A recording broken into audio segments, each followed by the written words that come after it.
You look at these two cases and think, I've heard this before. A standard crime, a predictable ending. But you'd be wrong. Behind the police tape and the cold reports, there is a detail that doesn't fit. A detail that turns a simple investigation into something disturbing.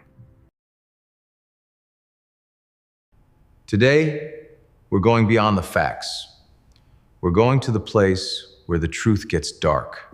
Stay with me until the very end, because right when you think you've solved it, the ground is going to drop out from under you. We're dealing with two endings you won't see coming, and two twists that, quite frankly, shouldn't be possible. If you're a fan of the strange, dark, and mysterious told in story format, you're in the right place. That is all we do here.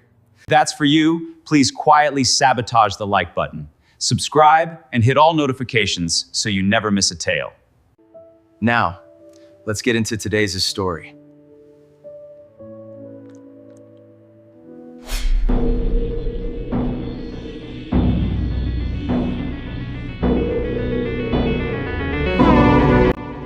The Woman Without a Face.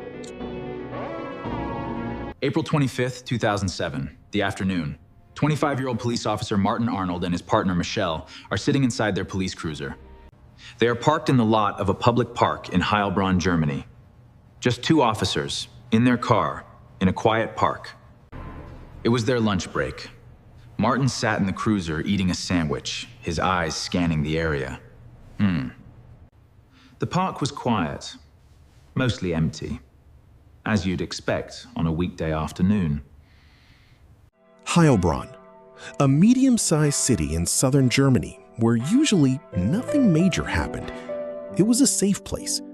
For the officers here, the worst of it meant dealing with a break-in or a common mugging. It wasn't the kind of city where you expected a nightmare. For Martin and Michelle, action was rare. But there was one name that haunted every officer in Germany: the woman with no face. For 14 years, a trail of DNA had linked her to a wave of crimes across the country, from home invasions to cold-blooded murders. She was a ghost, a singular woman who remained invisible despite being the most sought-after criminal in the nation. Every cop was on edge, always looking, always waiting, because she was still out there. But on this day, Martin wasn't thinking about the woman with no face. He was focused on his lunch. He went to take another bite of his sandwich when suddenly the back doors of the cruiser clicked open. Martin whipped around. Two people were standing right there, both holding guns. Before Martin or Michelle could even move, the weapons were raised. They fired. And for Martin, everything went black. Minutes later, the park was crawling with police. They found Michelle first. She was gone, killed by a single gunshot to the head. Martin had also been shot in the head, but somehow he was still breathing. He was unconscious, clinging to life. As an ambulance tore away toward the hospital, detectives taped off the scene and began the hunt for evidence. Police fanned out, searching for anyone who saw the attack, but they found nothing. The park had been empty all day. There were no witnesses to the shooting. Other investigators scoured the ground for footprints around the car. On the cruiser itself, they dusted for fingerprints, searching for any physical trace the killers might have left behind. They searched for everything: bullet casings, stray hairs, or fibers, both inside and outside the cruiser. But there was nothing. No physical trail, no clues. Just an empty crime scene. The investigation was at a standstill. Martin was unconscious, his testimony locked away. All they had was a terrifying reality. At least one person had walked up to a police cruiser undetected, opened the doors, and shot two officers in the head, before vanishing without leaving a single trace. It felt impossible. How could they have missed everything? There had to be a lead somewhere. In a final, desperate attempt to find a breakthrough, an officer began swabbing the interior of the cruiser for DNA. The DNA could belong to anyone. The victims, past passengers, or the killers themselves. It was a gamble, and the lab results would take time they didn't have. But it was their only lead. They bagged the swabs and sent them to the lab, waiting for a ghost to finally reveal itself. Weeks passed in total silence. The investigation had stalled, and Martin, the only person who knew the truth, remained in a coma. Then, finally, the lab results arrived. The wait was over. They had a profile. The results weren't just a lead, they were a bombshell. The DNA found inside the cruiser sent the media into a frenzy and turned the investigation into a national crisis. The investigators couldn't believe what they were looking at. Mid-2007, Prosecutor Günther Horn is at his desk when the call comes in. It's his boss, and the message is chilling. The woman with no face has struck again, this time in Heilbronn. Horn listens, stunned, as his boss describes the scene. 2 officers shot in the head, and her DNA found right there in the backseat of their cruiser. Horn had been fascinated by this ghost for years. Now, she was no longer just a legend. She was in his city. Horn accepted the challenge immediately. This wasn't just a case. It was a mission to catch a ghost. He assembled a specialized task force in Heilbronn and ordered a total review of every crime linked to the woman with no face across Germany. They looked for anything the original investigators had missed. Finally, they found a lead, a discarded heroin needle recovered from a public park. The DNA on it was hers. For the first time, they had a profile. Their suspect was likely a heroin user. She didn't work alone. She had accomplices, but whenever they were interrogated, they refused to speak. It was as if they were terrified of her. Despite years of crimes, she never left a fingerprint or a witness, only her DNA. But with no match in the system, the police were stuck. They knew she was a woman, but to the law, she was still just a shadow. 14 years, no fingerprints, no hair, no footprints. The only thing she ever left behind every single time was her DNA. It was almost like a calling card. But Gunter's task force hit a bizarre wall. Witnesses at multiple crime scenes didn't describe a woman. They described a man. The DNA was unequivocally female. Yet the eyes on the street saw something else. Was the woman with no face a master of disguise? Or was she hiding in plain sight behind a male accomplice? Late May, 1 month after the shooting, Gunter received the call he had been waiting for. Martin Arnold had opened his eyes. He rushed to the hospital, knowing Martin was the only person alive who had looked into the eyes of the killer. But as Gunter sat by the bed, the hope vanished. Martin was devastated, just learning that his partner, Michelle, hadn't made it. When asked about the attack, he struggled to speak. He remembered whipping around. He remembered 2 figures, but after the flash of the gun, his memory was a void. The trauma had wiped the scene clean. Martin had nothing to offer. Gunter was back to square one. Over the next 2 years, Gunter's task force pushed themselves to the breaking point. They spent millions of euros and clocked thousands of hours of overtime. They even put out a $400,000 reward for any scrap of information.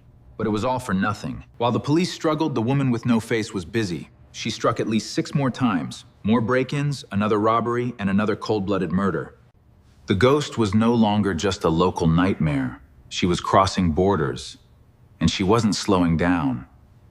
Her DNA began appearing in France, then Austria. The entire region was now on high alert. To the world, she wasn't just a thief anymore. She was an impossibly cunning international genius. A ghost that could strike anywhere, across any border, without ever being seen. March 2009, Gunter's phone rings. It's the French police. They are standing over a body, a man burned beyond recognition. To identify him, they pull the DNA from an old asylum application he had submitted. But when the results come back, the lab technicians think the machines are broken. The DNA from this dead man is an identical match to the woman with no face. It was an impossible contradiction. A male victim carrying the signature of a female ghost. For Gunter, this wasn't a mistake. It was the crack in the wall he had been waiting for. Within days, the mystery that had paralyzed Europe for years was finally about to unravel. It turned out that the criminal mastermind who had outsmarted Europe for 16 years was hiding in plain sight. She wasn't a shadow or a phantom.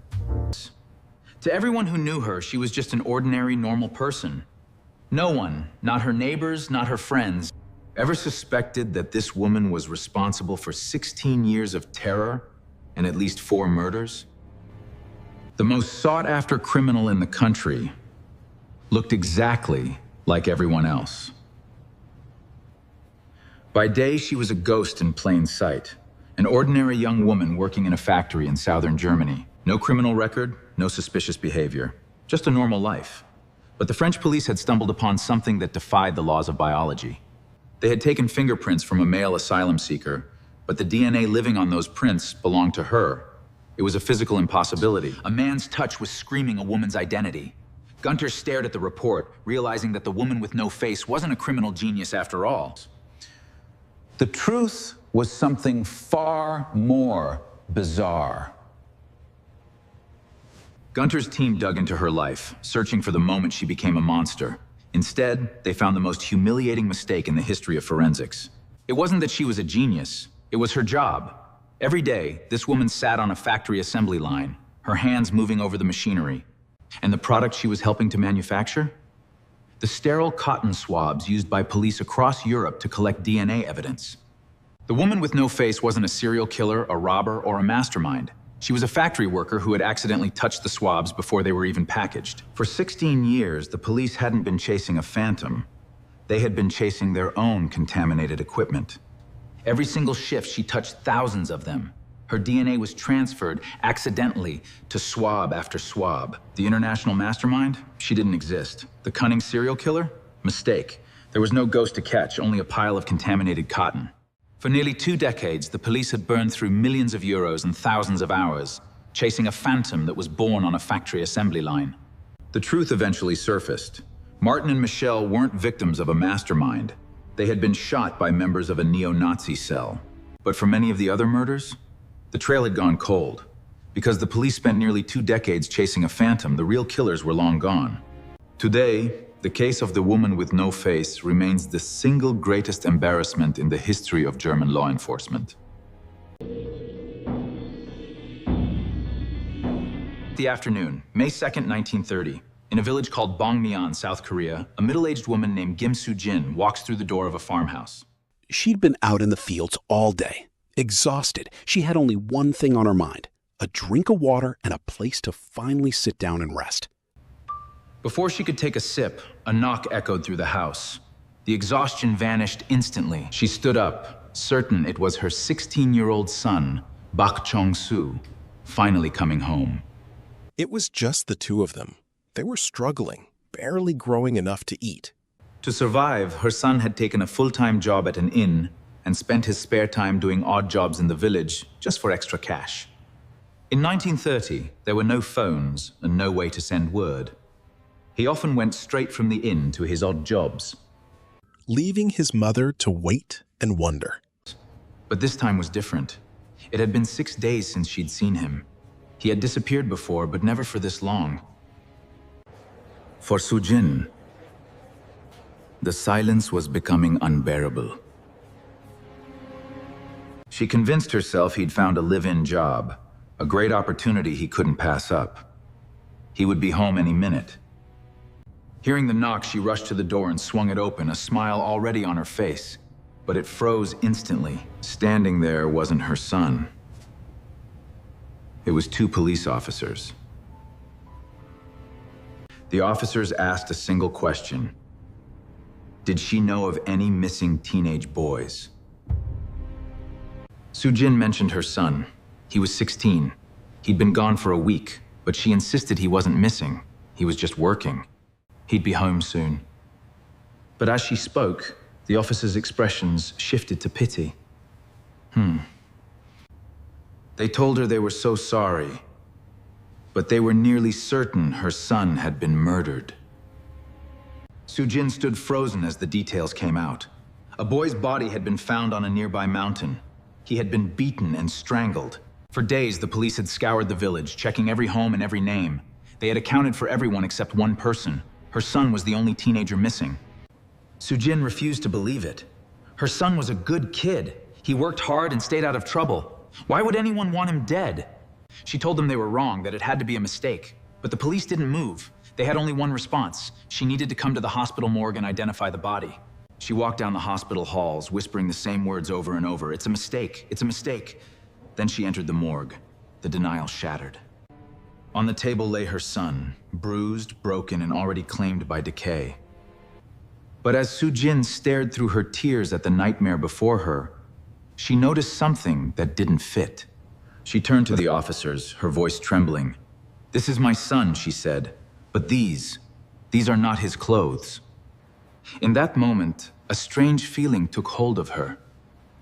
To Sujin, the clothes meant everything. Sujin's mind clung to the clothes, anything to avoid the truth. She started rambling. Maybe his employers gave them to him? Maybe he bought them in secret? Or maybe the killer dressed him. As that last thought escaped her lips, the wall broke. The reality of the murder hit her with full force. Sujin began to shake.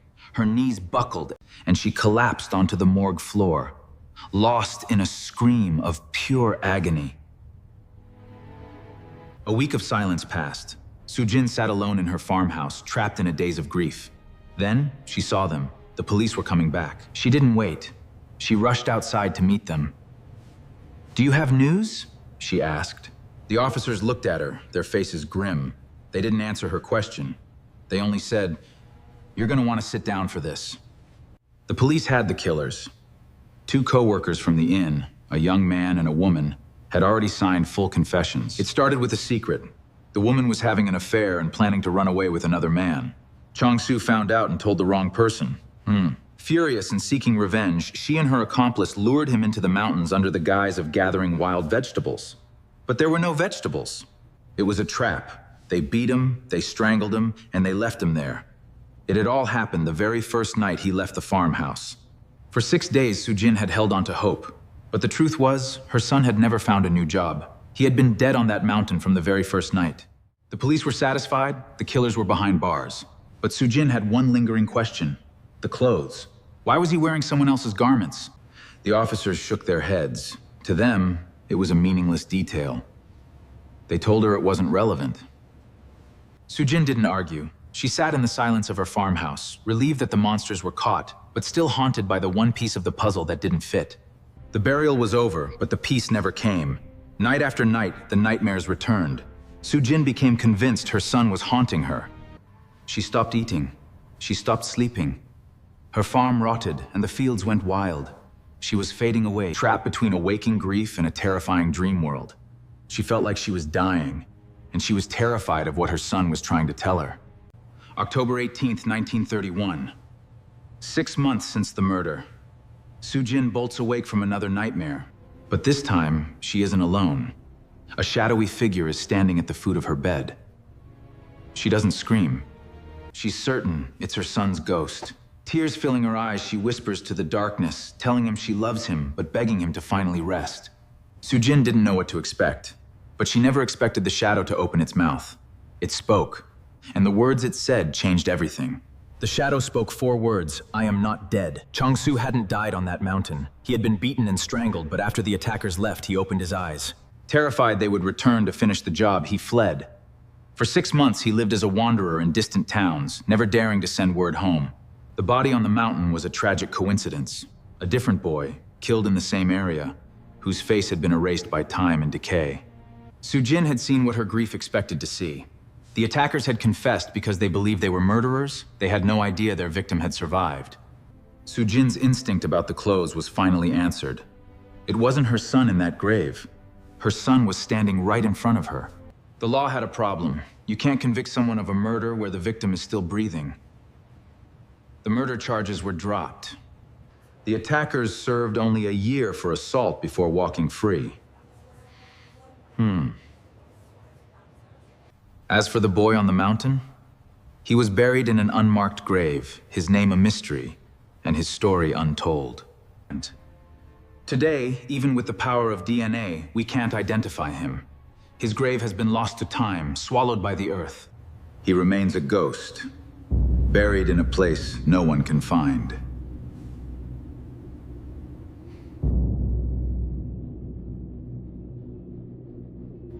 Thanks for sticking around. Drop a comment below and let me know which of these stories hit you hardest. If you're ready for more, we have hundreds of mysteries waiting for you to binge, but if you want my personal recommendation for the one you should watch next, it's this one right here. Give it a look. Until next time, I'll see you soon.